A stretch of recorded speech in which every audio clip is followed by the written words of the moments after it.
عرصہ ہوا ملک فارس پر ایک بادشاہ حکومت کرتا تھا۔ وہ بڑا رحم دل اور انصاف پسند تھا۔ اس کا بیٹا شہزادہ رحمان بھی اپنے باپ کی طرح دلیر تھا۔ بادشاہ کو شکار کا بہت شوق تھا۔ وہ اکثر گھنے جنگلوں میں شکار کھیلنے جاتا۔ ایک دفعہ گرمی کا موسم تھا۔ بادشاہ کا دل شکار کھیلنے کو چاہا۔ حکم کی دیر تھی، تمام انتظامات ہو گئے اور بادشاہ شکار کے لیے چل پڑا۔ سارا دن بادشاہ شکار میں مصروف رہا۔ کئی شیر، چیتے اور بارہ سنگے شکار کیے۔ شام ہوئی تو یہ شکاری قافلہ واپسی کے لیے چل دیا۔ ابھی آدھا سفر بھی نہ طے کیا تھا کہ بادشاہ کو ایک نہایت خوبصورت ہرن نظر آیا۔ بادشاہ نے فوراً کمان میں تیر جوڑا اور نشانہ لے کر چھوڑ دیا۔ ادھر کمان سے تیر نکلا، ادھر ہرن چوکڑیاں بھرتا بھاگ کھڑا ہوا۔ نشانہ خطا ہو گیا تو بادشاہ غصے میں آ گیا۔ اس نے گھوڑے کو ایڑ لگائی اور ہرن کے تعاقب میں چل دیا۔ محافظ اور وزیر وغیرہ بھی پیچھے لگ گئے، مگر بادشاہ تیزی سے گھوڑا دوڑاتا ہوا ان کی نظروں سے اوجھل ہو گیا۔ بادشاہ نے کئی بار ہرن کا نشانہ لے کر تیر چلائے، لیکن ہرن کو ایک بھی نہ لگا اور ہرن جھاڑیوں میں غائب ہو گیا۔ رات کا اندھیرا جنگل میں اترنے لگا تھا۔ ہرن کے بچ نکلنے پر بادشاہ کو تو بہت غصہ آیا، لیکن کیا کر سکتا تھا؟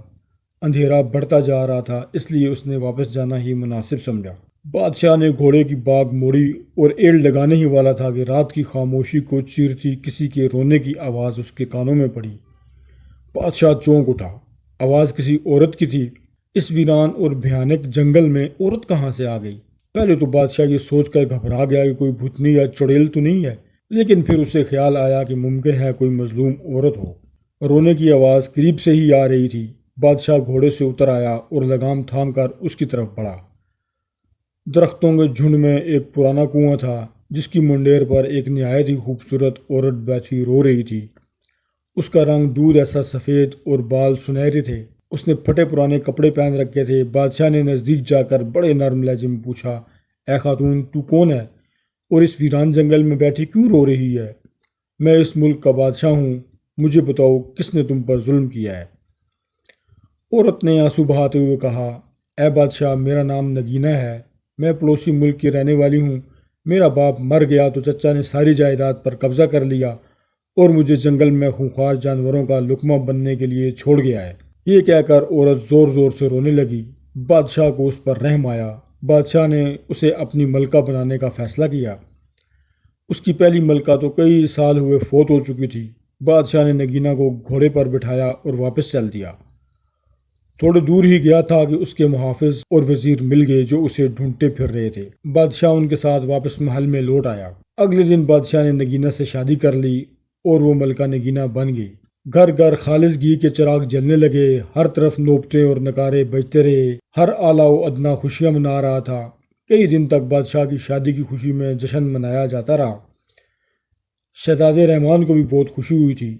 وقت اسی طرح گزرتا چلا گیا، مگر نئی ملکہ کے آنے کے کچھ ہی عرصے بعد بادشاہ کی طبیعت خراب رہنے لگی۔ وہ دن بدن کمزور ہوتا جا رہا تھا۔ شہزادہ رحمان، وزیر اعظم اور دوسرے درباری بڑے پریشان ہوئے۔ ملک کے بڑے بڑے مشہور حکیموں نے علاج کیا، مگر کوئی فائدہ نہ ہوا، حتیٰ کہ بادشاہ بیمار ہو کر چارپائی سے لگ گیا۔ اس نے کھانا پینا بھی چھوڑ دیا تھا۔ اب تو شہزادہ رحمان بوکھلا اٹھا کہ کیا کرے۔ دور دور کے ممالک سے حکیم منگوائے گئے، لیکن بیماری کا علاج تو ایک طرف رہا، یہی نہ پتہ چل سکا کہ مرض کیا ہے۔ بادشاہ کا رنگ زرد پڑ چکا تھا اور آنکھوں کے نیچے کالے نشان بن گئے تھے۔ شہزادہ رحمان نے فیصلہ کیا کہ ملک کے سب سے بڑے نجومی کے پاس جانا چاہیے تاکہ پتہ چل سکے کہ بات کیا ہے۔ یہ نجومی شہر سے دور ایک پہاڑی غار میں رہتا تھا۔ شہزادہ رحمان اس کے پاس پہنچا تو نجومی نے حساب لگا کر کہا، اے شہزادے، بادشاہ سلامت کی بیماری کی وجہ ملکہ ہے۔ کیا؟ شہزادہ اچھل پڑا اور بولا، یہ کس طرح ہو سکتا ہے نجومی بابا؟ میں تمہاری بات سمجھا نہیں۔ نجومی نے کہا، اے قابل احترام شہزادے، میرا حساب بتاتا ہے کہ ملکہ اصل میں انسان نہیں ہے بلکہ ناگن ہے، انتہائی خطرناک اور زہریلی ناگن۔ سنو، جب کوئی سانپ 500 سال کا ہو جاتا ہے اور ان 500 سالوں میں کسی انسان کی نظر اس پر نہ پڑی ہو تو اسے یہ طاقت حاصل ہو جاتی ہے کہ وہ جب چاہے انسان یا کسی بھی جانور کا روپ دھار سکتا ہے۔ ملکہ بھی ایک ایسی ہی ناگن ہے جسے روپ بدلنے کی طاقت مل چکی ہے اور اب وہ بادشاہ کے جسم میں اپنا تھوڑا تھوڑا زہر داخل کر رہی ہے۔ شہزادے رحمان نے پریشان ہو کر پوچھا، نجومی بابا، اگر تم صحیح کہہ رہے ہو تو ایک بات سمجھ میں نہیں آتی کہ آخر ناگن کو بادشاہ سلامت سے کیا دشمنی ہے جو وہ انہیں مار ڈالنا چاہتی ہے۔ نجومی نے دوبارہ ذائچہ بنایا اور کہا، شہزادے حضور، آج سے 10 سال قبل بادشاہ سلامت نے جنگل میں ایک کالے ناگ کو ہلاک کر دیا تھا۔ وہ کالا ناگ اس ناگن کا بھائی تھا اور اب یہ اس کا انتقام لے رہی ہے۔ ناگن اگر چاہے تو ایک بار ہی ڈس کر بادشاہ سلامت کو ہلاک کر ڈالے، مگر وہ اپنا زہر تھوڑا تھوڑا بادشاہ کے جسم میں داخل کر رہی ہے تاکہ وہ سسک سسک کر مر جائے۔ شہزادے نے یہ سنا تو غصے سے کانپنے لگا، میان سے تلوار نکال کر لہرائی اور گرجا، میں اس بدبخت ناگن کے ابھی جا کر ٹکڑے ٹکڑے کر دوں گا۔ نجومی نے فوراً کہا، نہیں شہزادہ حضور، ایسا کرنا مناسب نہ ہوگا، وہ بڑی چالاک ناگن ہے، اگر آپ کا وار خالی گیا تو وہ آپ کو ہرگز نہ چھوڑے گی اور ڈس لے گی۔ اچھا پھر مجھے کیا کرنا چاہیے؟ شہزادے نے کہا۔ نجومی بولا، ناگن کو تم صرف اسی وقت ہلاک کر سکتے ہو جب وہ ناگن کے روپ میں ہو، تمہارا تیر سیدھا اس کے پھن میں جا کر لگنا چاہیے۔ یاد رکھو، اگر تمہارا نشانہ خطا ہو گیا تو تم ناگن کے غصے سے نہ بچ سکو گے، وہ تمہیں ڈس کر ہلاک کر دے گی۔ شہزادے نے سوال کیا، لیکن اے نجومی بابا، میں ملکہ کو انسان سے ناگن کے روپ میں آنے پر کس طرح مجبور کر سکتا ہوں؟ نجومی نے مسکرا کر کہا، اس کا حل بھی میرے پاس ہے، میں تمہیں ایک خاص دوائی کی پڑیا دیتا ہوں، تم آج رات کھانا کھاتے وقت ہوشیاری سے وہ دوا پانی میں حل کر کے ملکہ کو پلا دینا اور بادشاہ کی خوابگاہ میں موجود پانی کی سراہی کو خالی کر دینا اور خوابگاہ کے دروازے پہ تالا لگا دینا۔ اس دوائی کے اثر سے آدھی رات کے وقت ملکہ کو شدید پیاس لگے گی اور پھر جو ہوگا وہ تم خود ہی دیکھ لو گے، مگر ایک بات دھیان سے سن لو، یہ کام بڑی ہوشیاری سے کرنا ہوگا، ملکہ کو ذرا برابر بھی شک نہیں ہونا چاہیے۔ شہزادے نے نجومی سے دوائی کی پڑیا لے لی اور کہا، نجومی بابا، جیسے تم نے کہا ہے میں ویسے ہی کروں گا۔ یہ کہہ کر شہزادہ واپس محل میں آ گیا۔ رات ہوئی اور کھانے کا وقت آیا تو شہزادے نے بڑی ہوشیاری سے دوائی ملکہ کے پانی کے گلاس میں ڈال دی۔ ملکہ کو پتہ ہی نہ چل سکا اور وہ پانی پی گئی۔ تھوڑی دیر بعد ہی شہزادہ اٹھ کھڑا ہوا۔ ملکہ نے حیرانی سے کہا، کیا بات ہے شہزادے، آج تم نے بہت کم کھانا کھایا ہے، تمہاری طبیعت تو ٹھیک ہے؟ جی ہاں، بس آج بھوک کچھ کم تھی، آپ اطمینان سے کھائیے، شہزادے نے مسکراتے ہوئے کہا اور کمرے سے نکل آیا۔ باہر آتے ہی وہ تیزی سے دوڑتا ہوا بادشاہ کی خوابگاہ پہنچا اور سراہی کا پانی بہا دیا۔ اس کام سے فارغ ہو کر شہزادہ خوابگاہ کے سامنے والے کمرے میں چھپ گیا۔ کچھ دیر بعد ہی بادشاہ اور ملکہ خوابگاہ میں چلے گئے۔ شہزادے نے فوراً نجومی کی ہدایت کے مطابق باہر تالا لگا دیا اور خود تیر کمان لے کر روشن دان میں بیٹھ گیا۔ بادشاہ اور ملکہ مسہری پر پڑے سو رہے تھے۔ رات آدھی سے زیادہ گزر گئی تھی تو یکا یک ملکہ کو زوردار پیاس لگی۔ وہ اٹھی اور سراہی سے پانی لینا چاہا، مگر سراہی تو شہزادے نے پہلے ہی خالی کر دی تھی۔ ملکہ نے دروازہ کھول کر باہر نکلنا چاہا، لیکن دروازہ تو بند تھا۔ شہزادہ رحمان روشن دان میں چھپا بیٹھا یہ سب منظر دیکھ رہا تھا۔ دوائی کے اثر سے ملکہ کو ایسی زبردست پیاس لگی کہ اس کا منہ کھل گیا اور اسے یوں لگا جیسے حلق میں کانٹوں کا جنگل اگایا ہو۔ ملکہ پریشان ہو گئی کہ کہاں سے پانی حاصل کر کے پیاس بجھائے۔ خوابگاہ سے ایک چھوٹی سی نالی باہر کو جاتی تھی۔ یہ خالی نالی گندے پانی کے نکاس کے لیے بنائی گئی تھی۔ ملکہ نے فیصلہ کیا کہ ناگن بن کر نالی کے راستے باہر جا کر پانی پینا چاہیے۔ وہ دبے قدموں بادشاہ کے پاس آئی۔ بادشاہ تو سارے گھوڑے بیچ کر سو رہا تھا۔ ملکہ کو جب یہ اطمینان ہو گیا کہ بادشاہ بے خبر سویا پڑا ہے تو اس نے زمین پر ایک لوٹ لگائی اور اگلے ہی لمحے فرش پر ملکہ کی جگہ ایک سیاہ ناگن موجود تھی۔ شہزادے نے جب یہ منظر دیکھا تو کانپ اٹھا۔ نجومی بابا نے سچ ہی کہا تھا، ناگن کی سیاہ کھال چمک رہی تھی۔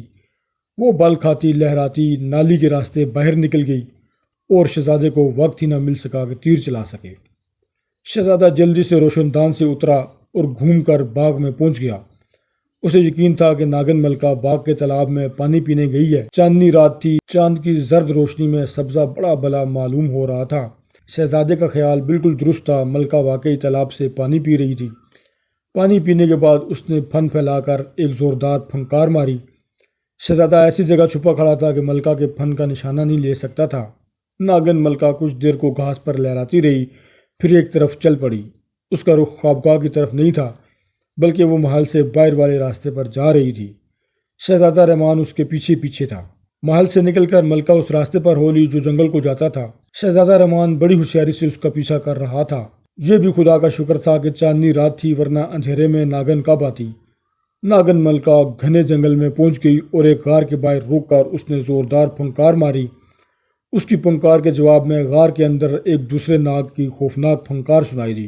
اف خدایا، کیسی بھیانک پھنکار تھی! وہ جیسے بیک وقت کئی دیگیں چولہے پر چڑھی سنسنا رہی ہوں۔ پھنکار کے ساتھ ہی جھاڑیوں اور سرکنڈوں کے ٹوٹنے کی آوازیں آئیں، اور پھر ایک نہایت ہی بڑا اژدہا نما ناگ غار سے باہر نکل آیا۔